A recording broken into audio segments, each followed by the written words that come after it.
Good evening, ladies and gentlemen. My name's Tech Bandit. Alright folks, I got a quick little shout I want to do here. This wasn't going to eventually actually be part of the original video, but this first group you're going to see in the video was absolutely freaking awesome. These guys were fun, they were hilarious, they ran with being recorded super well.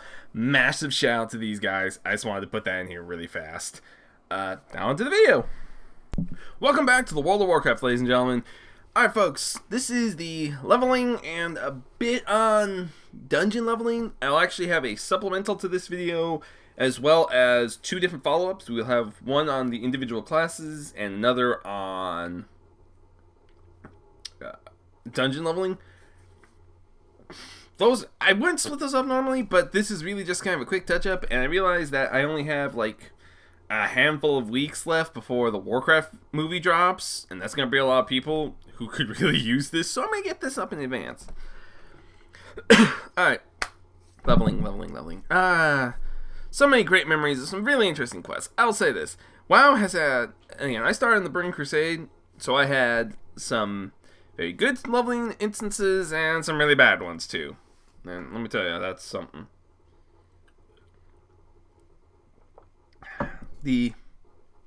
But the most basic way of leveling, well, actually, let me step back a second.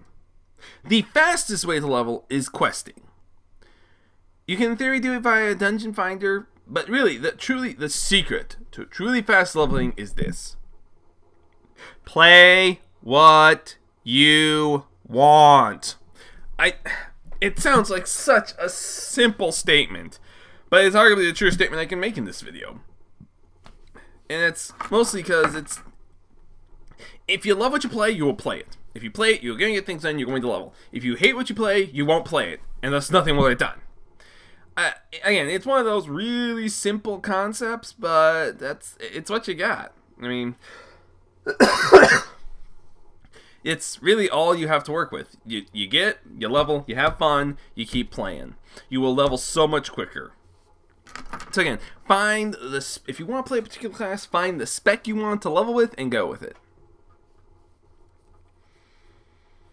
But yeah, other than that, your fastest is questing. It's find the breadcrumb quest, go from one quest point to another, move along the hub, knock out quests, get levels, move on, kill bigger things, kill more interesting things, get better gear, etc. A good alternative is the quest finder, though I've never tried to PvP level. Yes, you can level in PvP in this game, which to me is kind of an interesting twist, though it's also possible to kill your experience gains for those who just want to stay in a particular bracket. I've never quite understood these people, but hey, you know what? You do you.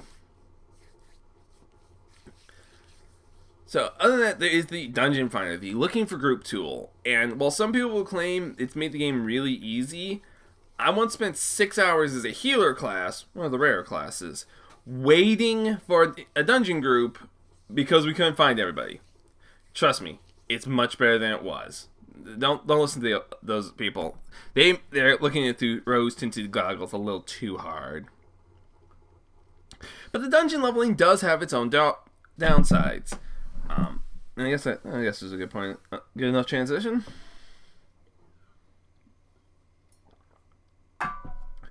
With dungeon leveling, it's pretty simple. You click looking for group, you select the roles you can fill, and you move on. What roles you fill will determine your sort of time in queue. For some classes, it's going to get very long. Like, okay. Not classes, roles. Wow. DPS... WoW follows the traditional trinity of tank, healer, and 3 DPS. Pretty standard stuff. However, because of this, more people play DPS than they generally will the other two roles. Tanking's not always easy. It's not too bad once you get a lot of gear, but until then, it's kind of iffy. Healing can be considered a high-stress position because, again, everyone blames the healers and the tank, and not the DPS. Sorry about that.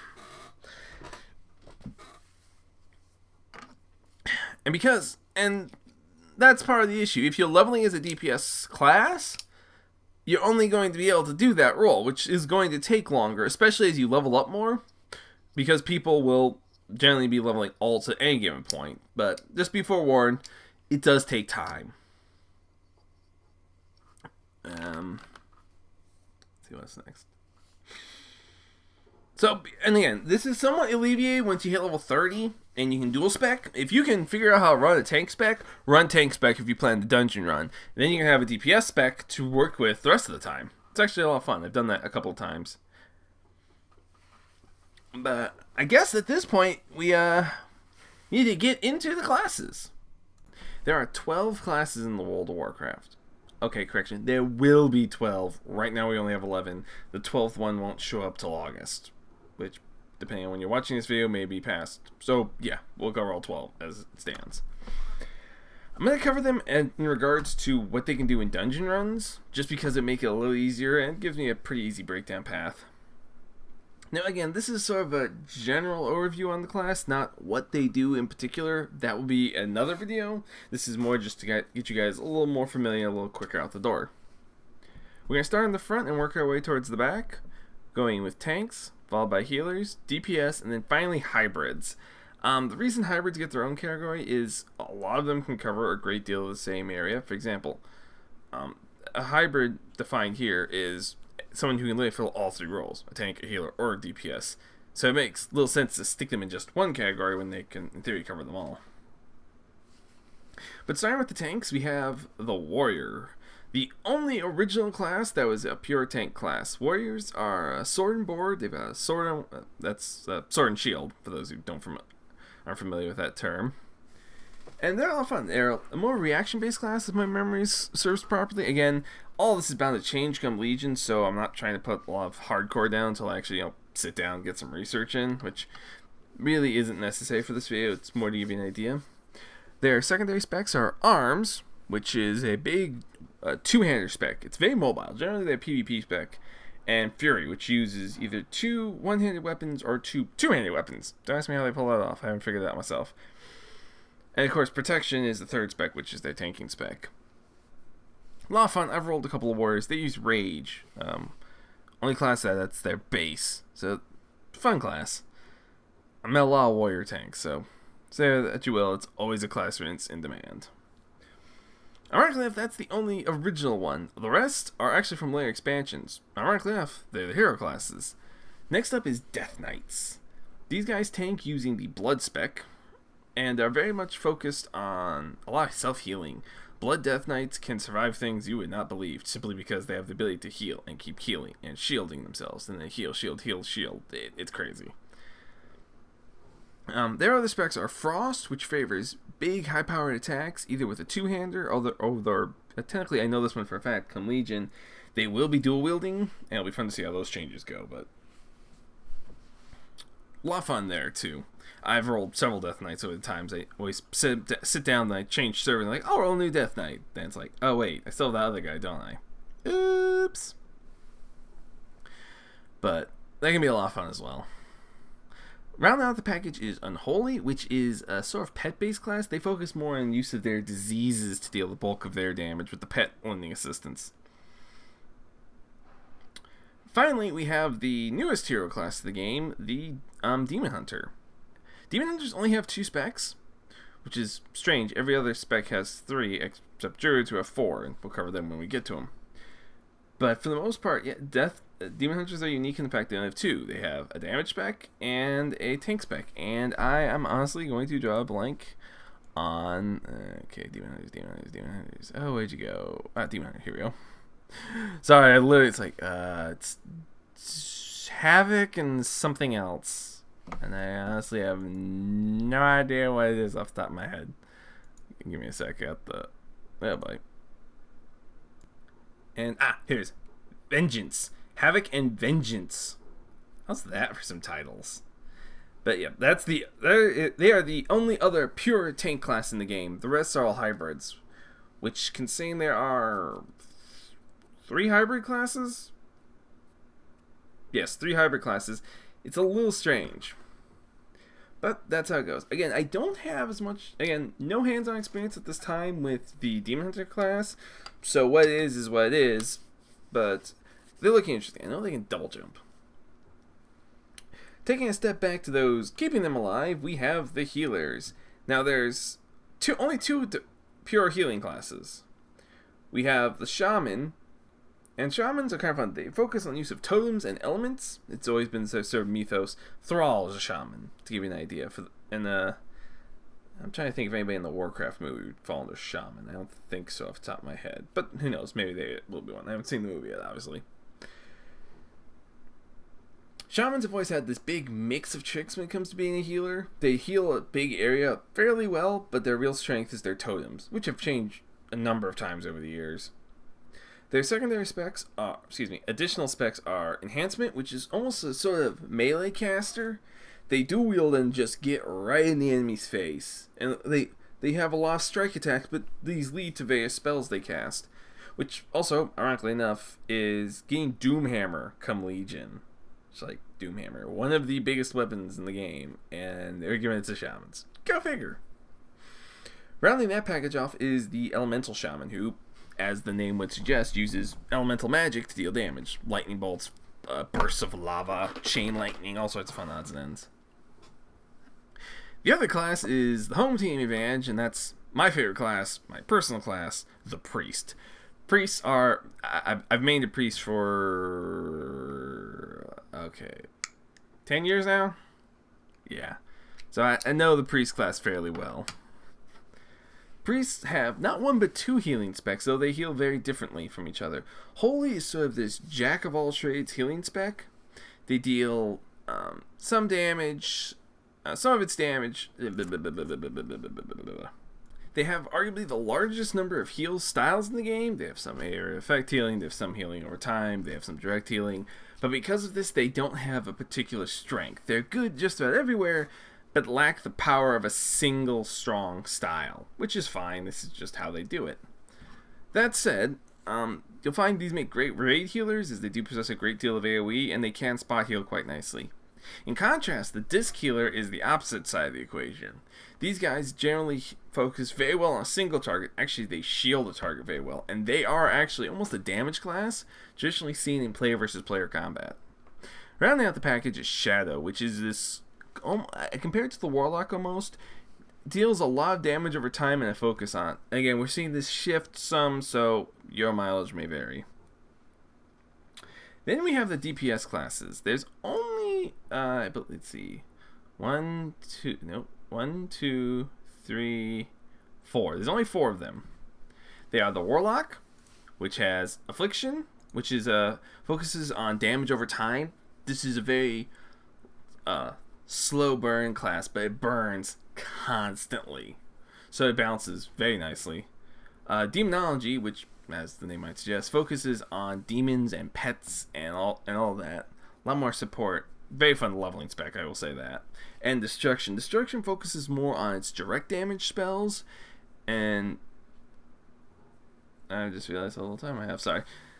And they're a lot of fun. I know guys who will swear at and swear by Destruction. Don't have a ton of experience on Warlock. I'll be the first to admit personally, but I have an issue with casters for some reason.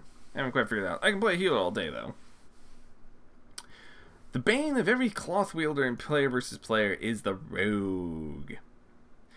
We have Assassination. This spec focuses on heavy use of poisons and daggers. It's a very much not a stealth based one quite as much, but it's definitely a very assassin. Again, as the name would suggest, an assassin style. It's you're poisoning your enemies, you're taking advantage of these poisons, you're spraying these poisons, you're making them worse. Next up is Combat/Outlaw, as it will be known come Legion. This has been very much the stand up and fight style. It's this drag out, drop down fighting style that leaves you wondering what has hit you. And again, not the stealthy, definitely the opposite of a stealthy rogue. These guys are definitely this more stand and fight style. Generally, this is the leveling style because he has a lot of perks that allow you to survive encounters. Rounding out the package is Subtlety. Something I'm not particularly good with, but hey, that's just me. Subtlety focuses a lot on stealth. It is the stealth spec. A lot of this is also the PvP spec. It's a lot of stuns, a lot of lockdowns, a lot of now you see me, now you don't. Whew, pardon me. Never tried this style, to be totally honest. Never really appealed to me, but I know people who swear by it. Another group that gets sweared at / by is the Hunters. These Masters of Range are the only physical range DPS class in the game. The rest of them are all melee or and all range is generally magic, but that's to be expected. Let's face it, it's kind of hard to hit your enemy at long range with your fists. Just doesn't work. Hunter has 3 specs, and I can actually tell you a fair bit about all 3 of them from experience. Beast Mastery is the primo leveling spec of the game. You get a good Beast Mastery Hunter going, he can go for days, it seems, without having to slow down. A lot of fun with that one, and again, heavy focus on the pets, including some exotic pets. It's actually there, I believe it's level 60. They gain the ability to tame an exotic pet. Two-headed dog beasts, Corehounds, we call them. Tyrannosaurus Rexes, Devil Swords, I believe they're referred to in game. Yep, you name it, it's tameable, and they have a great time with it. They're kind of fun. Bringing a lot of buffs to the table from their pets and a few other odds and ends. Again, very much the leveling spec. They will actually be getting a gun come Legion. One of the guns is a bow. That's a gun. I haven't figured that one out yet. Their long-range partners in crime is the Marksman Hunter. This one, I know, is actually losing their pet come Legion. This one focuses on these long, slow, steady shots. It's very much the sit still and put your bullet right where you want style. And again, very interesting class to play. And I know people who, again, swear by it because it can just blow through a target. It generally doesn't need a pet as much. Generally, it's either there just for the stats, or they go with the perk Lone Wolf, which I believe is getting removed, and they bring the buffs themselves. Rounding out the package is Survival, which is another one of those specs that's seeing a massive overhaul, because it's actually going to a melee spec. This would be the first time since Wrath of the Lich King. Yes. Was the last time hunters got to equip a melee weapon. I should know I have one hunter who still has a melee weapon equipped.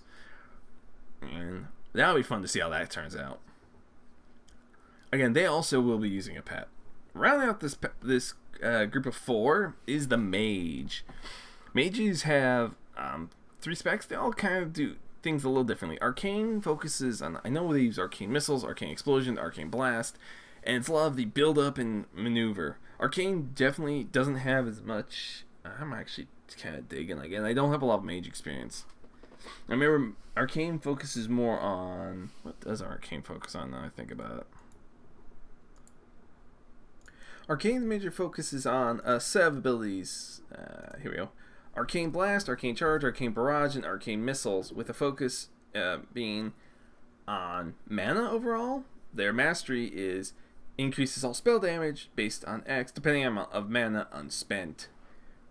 So it's a balancing act. I believe it's Blast and Charge. Yes. Dig into each other. Charge either increases or decreases the cost. No, it increases the cost and the damage. I know this affects the other ones as well. Fire mages, they throw fireballs. Their special thing is burning things. Their focus abilities are Fireball, Pyroblast, Infernal Blast, and Combustion.